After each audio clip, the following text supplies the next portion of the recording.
این مرد کانادایی قرار 250 میلیون دلار به جیب بزنه. فرانک در شهر کبک کشور کانادا زندگی میکنه. اون یک کارخونه تولید لنت ترمز اتومبیل داره، اما به شدت از سختی کارش خسته و از ادامه کار دلزده شده. به خاطر همین بعد از مذاکره با چند خریدار کارخونش رو میفروشه و اونجا رو ترک میکنه.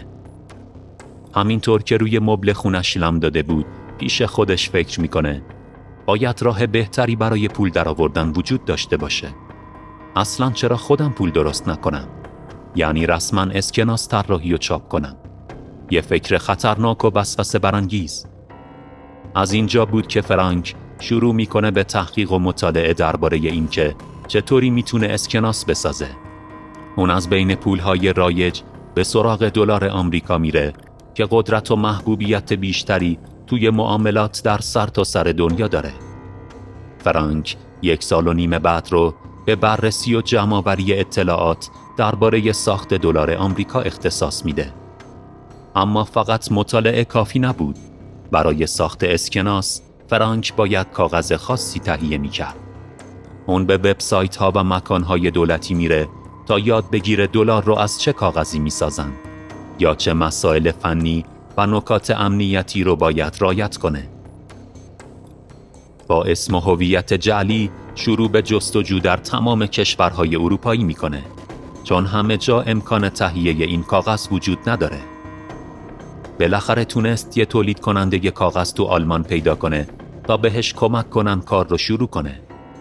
فرانک یه داستان ساختگی سرهم میکنه تا کارخونه آلمانی رو مجاب کنه براش کاغذ اسکناس بسازن.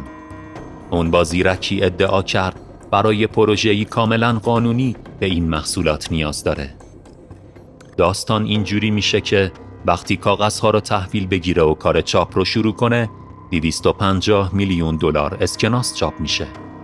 اما فرانک هرگز نقشه‌ای برای خرج کردن این پولا نداره، چون این کار خیلی پرخطره.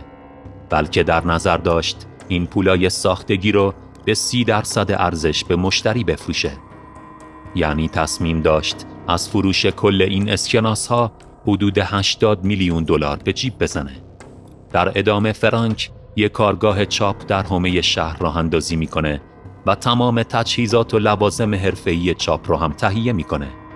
بالاخره کاغذها از آلمان به دستش میرسن و با جدیت و پشتکار شروع میکنه به چاپ اسکناس ها.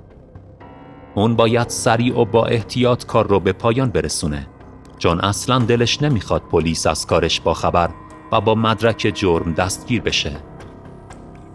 بعد از 5 ماه کار مستمر بالاخره چاپ اسکناس ها به پایان میرسه. فرانک همه 250 میلیون دلار رو در پالت های بزرگ 20 دلاری تولید کرده بود. حالا تنها کاری که باید بکنه اینه که برای دلارهاش خریدار پیدا کنه. اون با 4 خریدار احتمالی در خارج آمریکا ارتباط برقرار میکنه و اونا شروع به ثبت سفارش میکنن. به زودی کار و کاسبیش رونق میگیره و در هر معامله 1 میلیون دلار جابجا میکنه. چند سال میگذره و فرانک همچنان مشغول فروش اسکناس‌های تقلبیه. تا اینجای کار اون موفق شده از کل 250 میلیون 50 میلیونش رو بفروشه. با این حساب اون باید به فکر فروش 200 میلیون باقی مونده باشه. پس اون تصمیم میگیره کارش رو گسترش بده و مشتری ها و معامله های جدیدی واسه خودش دست و پا کنه. اما یه نکته‌ای در مورد مشتری های جدید وجود داره. گروه جدید مشتری های فرانک تحت هدایت پلیس مخفی آمریکا بود. یه شب بیرون از محل کارش در حال رانندگی بود و میخواست یه محموله 100,000 دلاری رو به یه واسطه تحویل بده. اما خبر نداشت که یه هلیکوپتر پلیس با ارتفاع بالا داشت اونو تعقیب میکرد. پلیسا میخواستن بفهمن فرانک پولها رو به کی تحویل میده و تصمیم داشتن این لحظه رو با دوربین ثبت کنن. به فاصله کمی بعد از این اتفاق فرانک در خونه دوست دخترش خواب بود. ساعت 5 صبح اونا صدای کوبیدن در خونه رو میشنون. اون با آشفتگی در رو باز میکنه. پلیس کانادا همراه چند مأمور مخفی آمریکایی جلوی در بودن. اونا فرانک رو دستگیر و شروع به گشتن ماشین و خونه دوست دخترش میکنن. توی این جستجو یه دستگاه چاپ و $949,000 تقلبی پیدا میشه. بنابراین اونو به زندان منتقل میکنن و باید صبر کنه تا دادگاهش برگزار بشه. فرانک در حالی که توی زندان بود پیش خودش فکر میکنه من تو کانادا زندگی میکنم. این کشور مثل آمریکا سختگیر نیست. فکر نکنم مشکل خاصی برام پیش بیاد. اما مامورای آمریکایی متوجهش میکنن کاری که کرده جرم بزرگی محسوب میشه و اون توی بد مخمسه‌ای افتاده. حالا باید به آمریکا منتقل بشه تا یه محکومیت 60 ساله بهش بدن. اون از شنیدن این موضوع حسابی به هم میریزه. فرانک یه وکیل ماهر و کاربلد داشت که قراره براش راه فرار پیدا کنه. وکیلش توی دادگاه ادعا میکنه شبی که پلیس مشغول تعقیب ماشین فرانک بود نتونست لحظه تحویل دلارها رو با دوربین ثبت کنه و راستش حق با اون بود. پلیسا موفق به انجام این کار نشده بودن.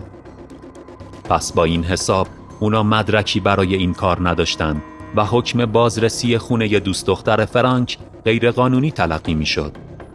در کمال تعجب دادگاه این موضوع رو میپذیره و استرداد فرانک به آمریکا به حالت تعلیق در میاد.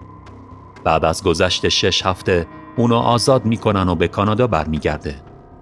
پلیس کانادا شروع میکنه به بررسی بیشتر برای جمع‌آوری اطلاعات و مدارک بر علیه فرانک. اگه اونا موفق به انجام این کار بشن، اون باید سالهای زیادی رو در زندان سپری کنه. روز دادگاه در کانادا فرا رسید. فرانک در دادگاه حسابی آشفته و مضطرب بود. با اینکه استردادش به آمریکا به حالت تعلیق در اومده بود، اما دادستانی کانادا میخواست اون به زندان محکوم بشه.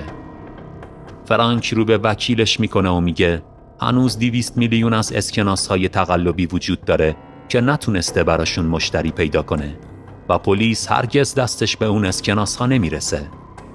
اونا تصمیم میگیرن از این موضوع به عنوان اهرم فشار استفاده کنن. به این صورت که در ازای لو دادن جای اسکناس‌های تقلبی دادگاه برای فرانک تخفیف قائل بشه.